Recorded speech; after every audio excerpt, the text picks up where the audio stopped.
Hey, what's going on everybody? Paul Tech here, and welcome to my 1-month review of the Moto E4 Plus. Now this is on Verizon's prepaid network. I did purchase this for about $100, but I believe it has gone up to about $120, but definitely check for those prices because you can get it as low as $100. Let's go ahead and take a look at design and build. So to the right hand side, you got your volume rockers as well as your textured power button. To the bottom, you do got your mic as well as your micro USB charging port. So no Type-C on this, but it does come with a 10-watt charger.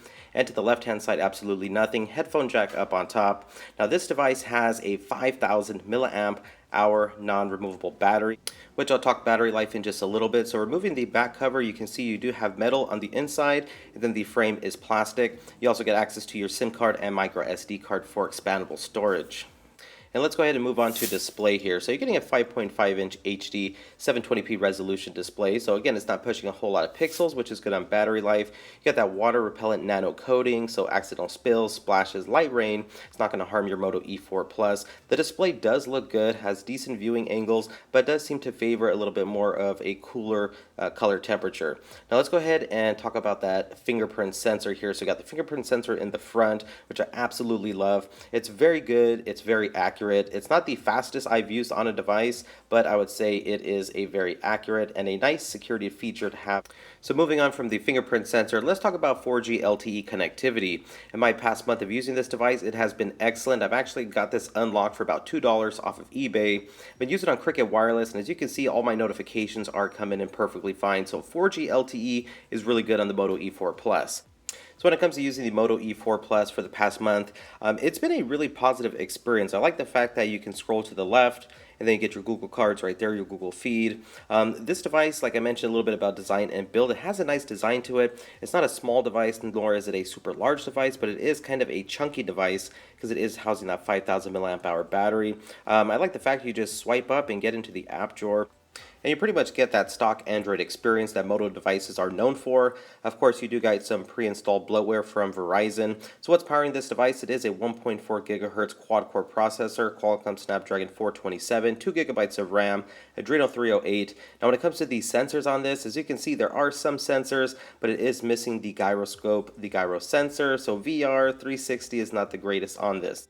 Now you actually get some pretty cool features here. You get your Moto Actions, Moto Display on the E4 Plus. So as you can see right there, you can have one button navigation. So you can use the fingerprint sensor to navigate, and that's pretty much what I've been using. I really like using the fingerprint sensor, or if you'd like, you can have on-screen buttons. If maybe you're a little more comfortable with the on-screen buttons, you have that option as well. But yeah, me personally, I like using the fingerprint sensor to pretty much open up the recent apps, go back, go home, and then you also have an option there to swipe to shrink the screen.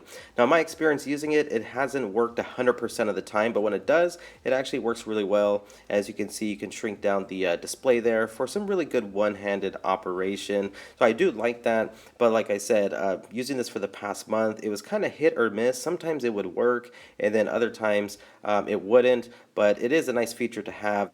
And you get two other features here, night display and Moto display. Moto display I absolutely love because you get all your notifications right there on the lock screen, so they just appear while the phone is off, and it's a pretty cool feature and it works great. Now when it comes to multitasking in the Moto E4 Plus, it was actually a pretty positive experience in my past month of using it. We can have a couple applications open in the background, and I didn't really notice any type of slowdown or stutter.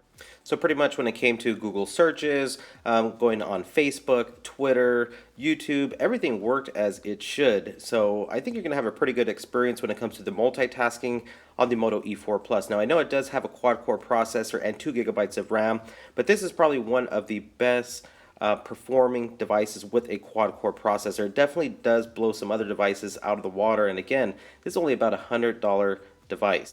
Now when it comes to watching YouTube videos, because I know a lot of us like to watch YouTube on our smartphones, the highest quality resolution is going to be at 720p at 60 frames per second. So I know no 1080p, but again, it's not pushing a whole lot of pixels, so you are saving the battery department. Viewing angles are decent, and again, like I mentioned earlier, it does have more of a cooler type of color temperature to it, and also you do get that front firing speaker, so media consumption, watching Netflix, YouTube is actually pretty good on this device.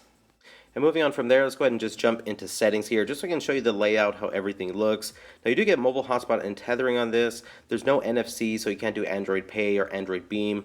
Jumping into display there, as you can see, you do got the adaptive brightness option there.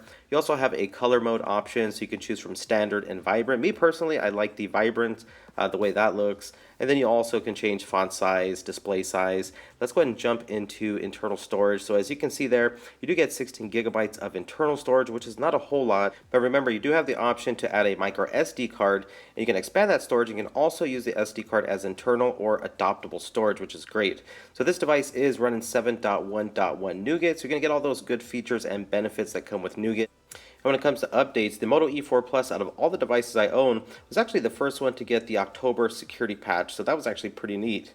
Now when it comes to the Geekbench 4, I did run the test, so the scores that I did get was single core score 662, multi-core score 1860. I also ran the Antutu benchmark test, and it did come up with a score of 36,323. So I know those scores are not the most impressive scores on a device, but don't let those scores fool you. This device can actually perform very well, especially when it comes to gameplay. So I threw a lot of different games at the Moto E4 Plus. I mean, I downloaded a bunch off the Google Play Store. So this one, for instance, Need for Speed, I didn't really have any issues with it. I was able to run the game. There was no overheating. I was able to complete the races. I mean, even with more expensive phones, you will see some drops in frames, maybe some skip frames here and there. It's going to be no difference with the Moto E4 Plus. So if you are playing the more graphic intense games, you might notice that. But, the Moto E4 Plus can still play a lot of the graphic intense games off the Google Play Store. So, I think you're going to have a positive gaming experience on the Moto E4 Plus. Now let's talk a little bit about that front firing speaker. In my opinion, that is the perfect placement. It's not on the back of the device, it's not on the bottom, it's in the front, so the audio is just coming directly at you.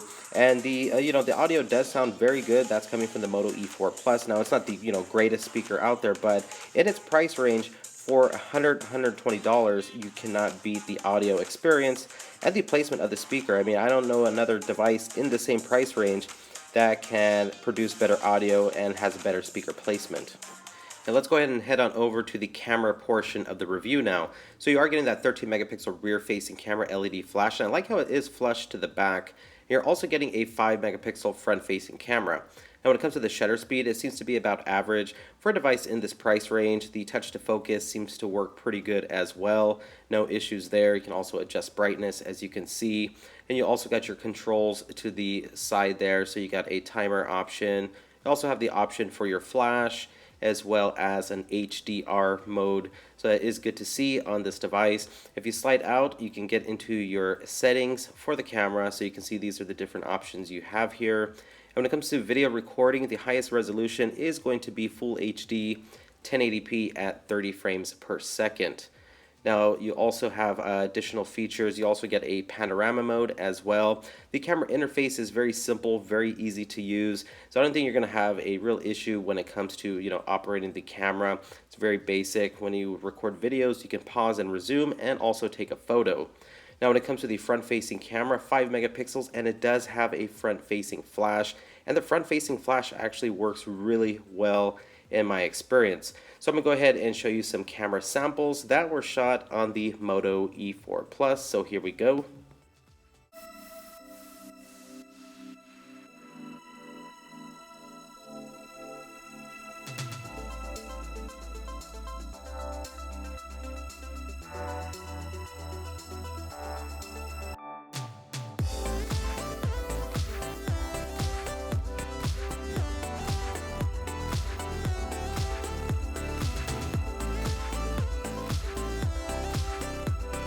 And when it comes to using the Moto E4 Plus for GPS, the GPS worked perfectly fine. I was able to get to my destinations with no issues whatsoever.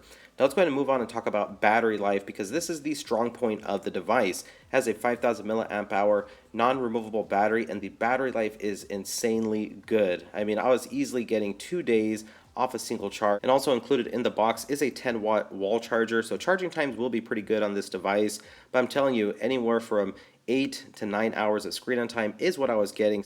And again, so you're going to get some really great battery life on the Moto E4 Plus, and depending on your usage, you might even get better battery life than what I'm showing you here. Well, that's pretty much it for my full review of the Moto E4 Plus. In my opinion, this is a great device. If you're in the market for a smartphone ranging from $100 to $120, definitely consider the Moto E4 Plus. I think it has a lot going for it. This has honestly become one of my favorite devices that I own in that $100 price bracket.